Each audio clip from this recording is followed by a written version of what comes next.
जय हिंद। आज हम लोग देखने वाले हैं दो चर वाले रैखिक समीकरण युग्म के बेसिक पार्ट को।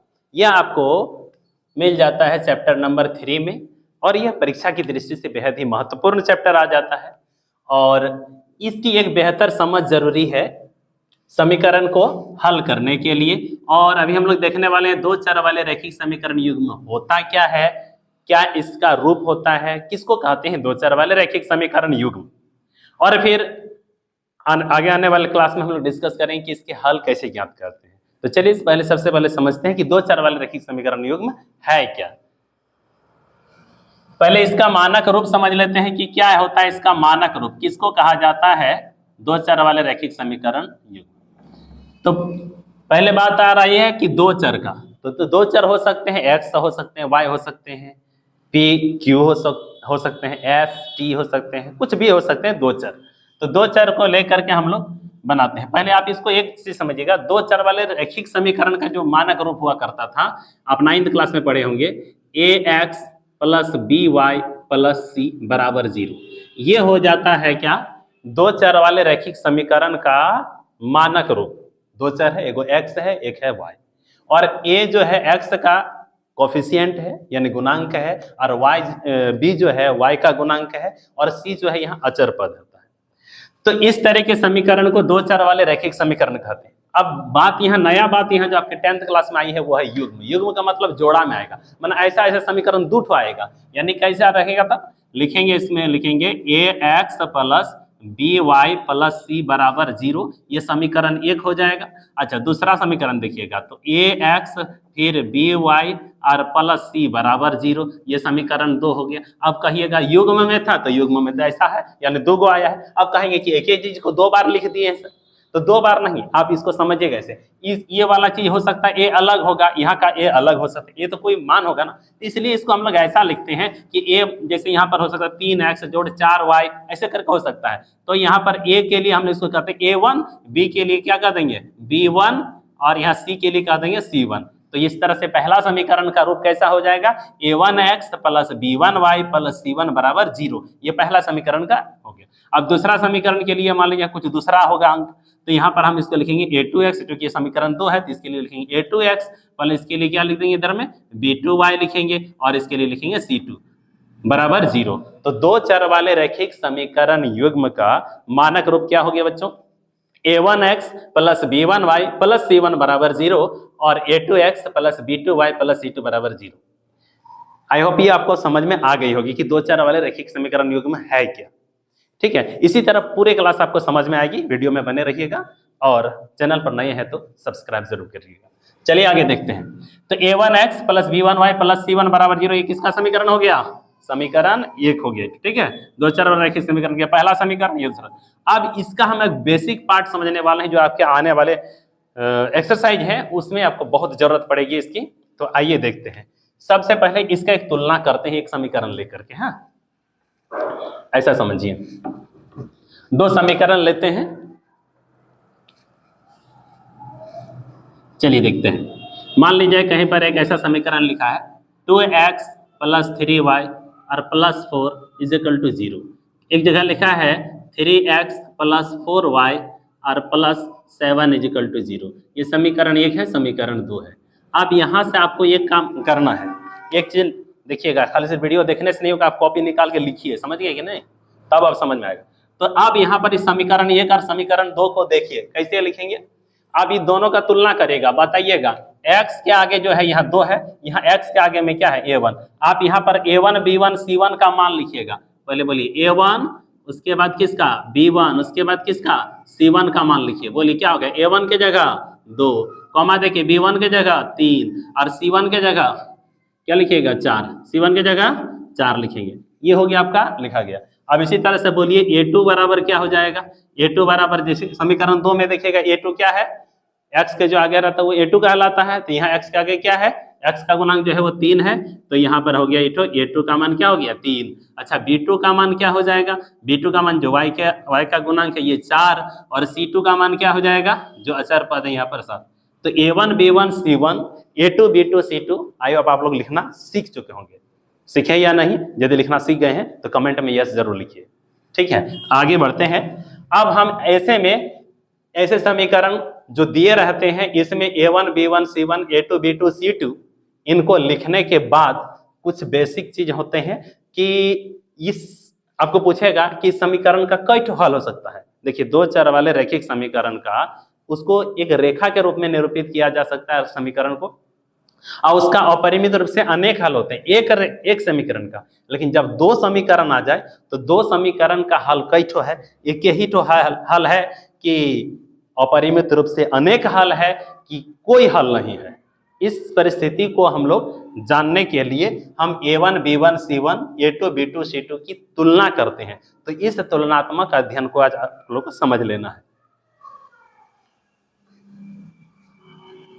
तो यहां तक तो समझ में आ गई है। चलिए, अब आपको एक बात ध्यान दे लेनी है, क्या जानते हो, तीन बात आपको समझना है। पहला बात देखिए, यदि A1 बटा A2 बराबर नहीं है B1 बटा B2, समझिएगा, A1 बटा A2 बराबर नहीं है B1 बटा B2। अब ये मतलब क्या है, तो A1 B1 C1 A2 B2 C2 आपको निकालना सिखाई दिए, तो A1 बटा A2 करिएगा, मैंने 2 बटा 3 करिएगा। अच्छा, B1 बटा B2 बोल रहे थे 3 बटा 4 करिएगा। तो यहाँ पर कहा जाता है कि यदि A1 बटा A2 बराबर नहीं है B1 बटा B2 तो तीन बात याद रखिएगा। क्या क्या तीन बात? पहला बात देखिएगा, पहला बात है कि समीकरण का अद्वितीय हल है। समीकरण का कैसा हल है? अद्वितीय हल है। कैसा हल है? समीकरण का अद्वितीय हल है। अद्वितीय हल का मतलब कोई दूसरा हल नहीं होगा, एक ही ठो हल होगा। कई ठो हल होगा? एक ही ठो हल होगा, यानी एक और केवल एक हल होगा। इसी को क्या कहते हैं? अद्वितीय हल होगा। दूसरा बात कहते हैं कि इसका जब ग्राफ खींचा जाएगा ना, तो एक इनका जो ग्राफ खींचा जाएगा तो ये दोनों रेखाओं का जो ग्राफ है एक बिंदु पर प्रतिच्छेद करेगी। यानी क्या कहेंगे? रेखाएं एक बिंदु पर प्रतिच्छेद करती है। रेखाएं एक बिंदु पर प्रतिच्छेद करती है। कितने बिंदु पर प्रतिच्छेद करती है? एक बिंदु पर प्रतिच्छेद करती है। कब? यदि ये कंडीशन है तब। अब देखिए, आप इसको बिना ग्राफ बनाए ही आप कह सकते हैं कि रेखा कई ठो बिंदु पर प्रतिच्छेद करेगा। एक कि उस पर संपाती होगा या फिर प्रतिच्छेद करेगा ही नहीं। आप कैसे ज्ञात कर सकते हैं? बस इसी सूत्र से। अच्छा, तीसरा बात क्या कहेंगे इसमें? तीसरा बात याद रखिएगा, यदि ऐसा कंडीशन है तो इस कंडीशन को कहेंगे संगत। आगे हम लोग इसका प्रयोग देखने वाले हैं, घबराइएगा नहीं। तो ये बात, यदि ये कंडीशन रहे तो तीन बातें होती है। यदि A1 बटा A2 बराबर है B1 बटा बराबर नहीं है B1 बटा B2, यदि A1 बटा A2 बराबर नहीं है B1 बटा B2, तो तीन बात क्या क्या? समीकरण का अद्वितीय हल होगा। बोलो, समीकरण का अद्वितीय हल होगा। और रेखाएं एक बिंदु पर प्रतिच्छेद करेगी। रेखाएं कितने बिंदु पर प्रतिच्छेद करेगी? एक बिंदु पर प्रतिच्छेद करेगी। और ऐसा कंडीशन को कहते हैं संगत। बार बार दोहराइए। चलिए, अब दूसरा कंडीशन क्या आ जाता है? दूसरा कंडीशन समझिएगा, ये हो गया। अब यदि देखिएगा, दूसरा कंडीशन में यदि A1 बटा A2 बराबर हो जाए B1 बटा B2। अब देखिएगा, बराबर नहीं हुआ तब तो पहले कंडीशन हो गया। और यदि बराबर हो गया, यदि A1 बटा A2 किसी तरह से मान लो B1 बटा B2 के बराबर हो गया, तब क्या करिएगा जानते हैं? तब दूगो तो बराबर हो गया, तब तीसरा वाला में जाना होगा। तो तीसरा वाला में जाइएगा। तीसरा वाला क्या होगा? C1 बटा C2। यदि C1 बटा C2 भी बराबर हो गया, फिर से समझिए, यदि A1 बटा A2 बराबर हो जाए B1 बटा B2, बराबर नहीं होगा तो ये वाला होगा, लेकिन बराबर हो गया तो तीसरा निकालिएगा। तीसरा भी देखिएगा, क्या तीसरा भी बराबर है? यदि बराबर है तो फिर तीन गो बात याद रखिएगा। तीन बात क्या क्या है? पहला बात, समीकरण का अपरिमित रूप से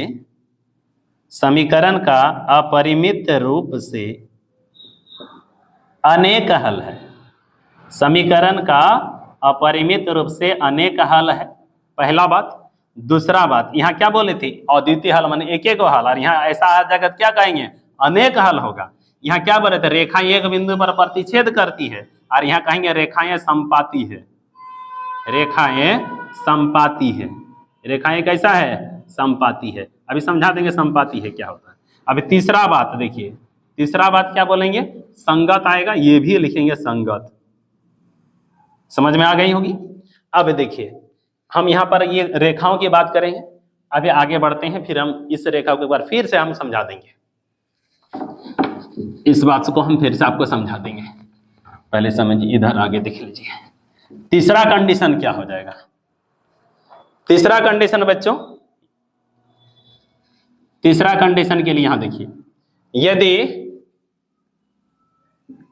यदि A1 बटा A2 बराबर हो जाए B1 बटा B2 तो क्या निकालिएगा? बोलिए क्या निकालिएगा? C1 बटा C2 बताए थे, नहीं होगा तो यही उठा कंडीशन। आज यदि बराबर हो गया तो तीसरा वाला जाना होगा C1 बटा C2, तो आप निकालिएगा C1 बटा C2। आज यदि बराबर हो गया, इसके बराबर ये भी हो गया, तब तो ये कंडीशन है। और यदि बराबर नहीं होगा तो क्या लिख सकते हैं यहाँ पर कि बराबर नहीं है।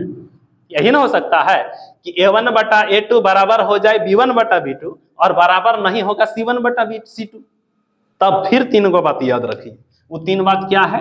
पहला बात देखिए, पहला बात कहिएगा कि समीकरण का कोई हल है ही नहीं, समीकरण का कोई हल नहीं है, समीकरण का कोई हल नहीं है।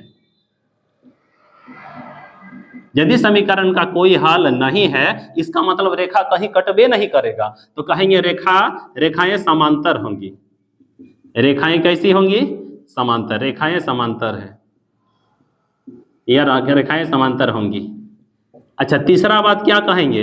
यदि ऐसा हल ही नहीं है तो समीकरण देना ही नहीं चाहिए था, ऐसा वाला समीकरण। तो यानी समीकरण ये कोई जरूरी नहीं है, ये समीकरण ये फिट नहीं बैठता है, इसलिए इसको कहेंगे असंगत। इसको क्या कह देंगे? असंगत। समझ गए? अब ध्यान दीजिएगा, ये रेखा के बारे में जो बात कर रहे थे इसको समझिए। क्या बोले थे? समीकरण का अद्वितीय हल होगा। यहां से A1 बटा A2 बराबर नहीं है B1 बटा B2, तो समीकरण का अद्वितीय हल होगा। मतलब समीकरण का एक ही तो हल होगा, x का मान और y का मान एक ही आ जाएगा, दो चार को नहीं मिलेगा। यानी इसका मतलब है रेखाएं एक बिंदु पर प्रतिच्छेद करती है। जैसे मान लीजिए पहला वाला समीकरण का जब ग्राफ खींचेंगे तो इस तरह गया, और दूसरा वाला समीकरण का जब ग्राफ खींचते हैं तो वो इस तरह से गया। तो दुइयों कटता है कहाँ? एक ही बिंदु पर न कटता है, तो यही बिंदु क्या हो जाएगा? x हो जाएगा और y। यानी समीकरण क्या रेखा दो चार गो बिंदु पर कटा है? एक ही न बिंदु पर कटा है, तो समीकरण का हल कई ठो होगा? जहां कटता है वही ठो उसका हल होता है, और वह हल क्या होता है? x का मान होता है और y का मान होता है। तो इस तरह से देखा जाए तो समीकरण का एक हल होता है, कब? यदि A1 बटा A2 बराबर नहीं है B1 बटा B2 का। समझ में आ गया? और ऐसा चीज दिया बोले ठीक है, समीकरण का हल तो निकला है, यानी यह बात कहीं कैसा है? संगत है, माने फिट बैठता है। आगे देखते हैं, यदि A1 बटा A2 बराबर हो जाए B1 बटा B2 और बराबर हो जाए C1 बटा C2, तो क्या बोलते हैं? समीकरण का अपरिमित रूप से अनेक हल होता है। समीकरण का कैसा हल होता है? अपरिमित रूप से अनेक हल होता है। इसका मतलब क्या है? देखिएगा, रेखाएं जहां कटती है वही उसका हल होता है। अभी समझिए, इसका जब पहला वाला का ग्राफ खींचा जाएगा, हो सकता है इसका ग्राफ इस तरह से आ जाए। अब दूसरा जब समीकरण खींच रहे हैं, दूसरा समीकरण का जब ग्राफ खींच रहे हैं, तो वो भी इसी के ऊपर से जा रहा है, इसी के ऊपर से एक और रेखाएं जा रही है। अब बता कि रेखाएं कितने बिंदु पर प्रतिच्छेद कर रही है? अरे हर बिंदु पर प्रतिच्छेद कर रही है, हर बिंदु पर तो एक दूसरे से मिल रही है। तो इसका हर बिंदु एक हल है कि नहीं? हर बिंदु एक हल है। तो यदि हर बिंदु एक हल है तो कितना हल है? तो अनेक हल है, यानी अपरिमित रूप से अनेक हल है। और इस रेखा को कहते हैं संपाती। संपाती, एक गो गया और उसके ऊपर अरे गो चल गया, तो इसको क्या कहते हैं? संपाती।